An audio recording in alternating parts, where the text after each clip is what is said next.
ನಮಗೆಲ್ಲ ಗೊತ್ತಿರೋ ಹಾಗೆ ಕರ್ಮಕಾರಕ ಶನಿ ಮಹಾರಾಜ್, ಕರ್ಮಕ್ಕೆ ಪ್ರತಿಫಲ ನ್ಯಾಯ ಒದಗಿಸೋರು. ಯಾಕೆ ಸಾಡೆ ಸಾತಿ ಫೇಸಸ್ ಬಂದಾಗ, ಶನಿ ಮಹಾದಶ ಬಂದಾಗ, ಶನಿ ಭುಕ್ತಿ ಬಂದಾಗ ಕಂಗಾಲಾಗ್ತೀವಿ, ಭಯ ಪಡ್ತೀವಿ, ಆ ಎನರ್ಜಿ ಹೆಂಗೆ ಕೆಲಸ ಮಾಡುತ್ತೆ ಅಂತ ಸ್ಟೋರಿ ಮುಖಾಂತರ ತಿಳ್ಕೊಳ್ಳೋಣ. ನಮಗೆಲ್ಲ ಗೊತ್ತಿರೋ ಹಾಗೆ ರಾವಣ ಅವರೊಬ್ಬರು ಶಿವನ ಅಭೂತಪೂರ್ವಕ ಭಕ್ತರಾಗಿದ್ದರು.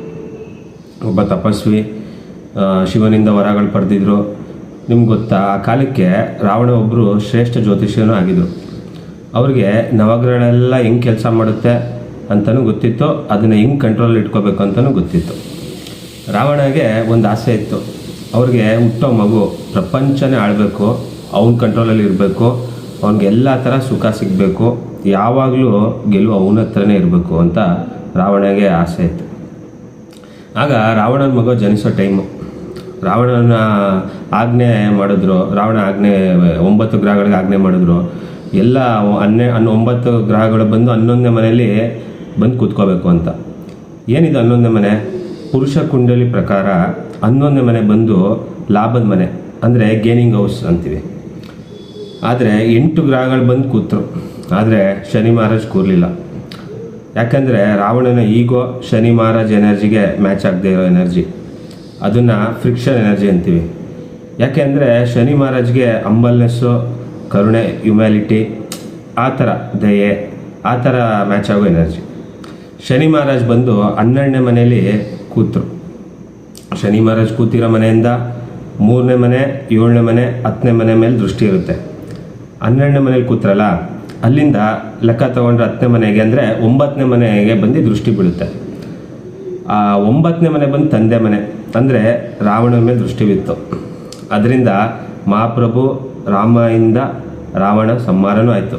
ರಾವಣಗೆ ದೇಹ ತ್ಯಜಿಸೋ ಟೈಮಲ್ಲಿ ಇದು ಅರಿವಿಗೆ ಬಂತು. ಶನಿ ಮಹಾರಾಜ್ ಬರೋದು ನಮ್ಮ ನಾಶ ಮಾಡೋಕ್ಕಲ್ಲ.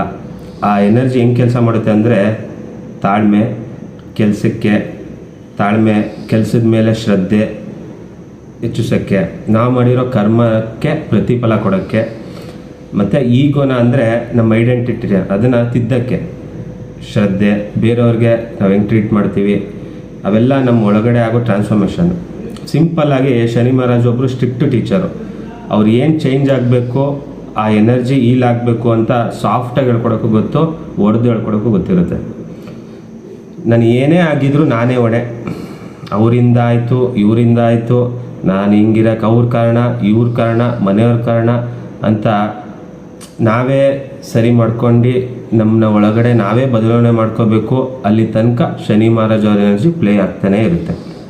ಶನಿ ಮಹಾರಾಜ್ ಹೇಳ್ಕೊಡೋ ಪಾಠ ಏನಂದರೆ, ನಾವು ಏನೇ ಮಾಡಿದ್ವು ಅದನ್ನು ನಾವು ಅಕ್ಸೆಪ್ಟ್ ಮಾಡ್ಕೋಬೇಕು. ಫಸ್ಟ್ ಸರಿ ಮಾಡ್ಕೋಬೇಕು, ಟ್ರಾನ್ಸ್ಫಾರ್ಮೇಷನ್ ಮಾಡ್ಕೋಬೇಕು. ನಮ್ಮ ಕರ್ಮ ಅಂದರೆ ಆ್ಯಕ್ಷನ್ಗೆ ನಾವೇ ಹೊಣೆ. ನಮ್ಮ ಶನಿ ಮಹಾರಾಜ್ ಹೇಳ್ಕೊಡೋದು ಫಸ್ಟು ಲೆಸನ್. ನಿಮ್ಮ ಶನಿ ಮಹಾರಾಜ್ ಹೇಗಿದ್ದಾರೆ ಅದು ಹೆಂಗೆ ಗೊತ್ತಾಗುತ್ತೆ, ನೆಕ್ಸ್ಟ್ ವೀಡಿಯೋದಲ್ಲಿ ತಿಳಿಸ್ಕೊಡ್ತೀನಿ. ಟ್ರಾನ್ಸ್ಫಾರ್ಮೇಷನ್ ಅಂದರೆ ಏನು, ಅದು ಹೆಂಗೆ ಅಂತಲೂ ತಿಳಿಸ್ಕೊಡ್ತೀನಿ, ಅದು ಹೆಂಗೆ ಕೆಲಸ ಮಾಡುತ್ತೆ ಅಂತಲೇ ಹೇಳ್ಕೊಡ್ತೀನಿ. ಶನಿ ಮಹಾರಾಜ್ ಯಾರಿಗೂ ಭಯ ಪಡ್ಸೋಕ್ಕೆ, ಭಯ ಪಟ್ಕೊಂಡು ಅದು ಇದು ಆ ಥರ ಏನೂ ಇಲ್ಲ.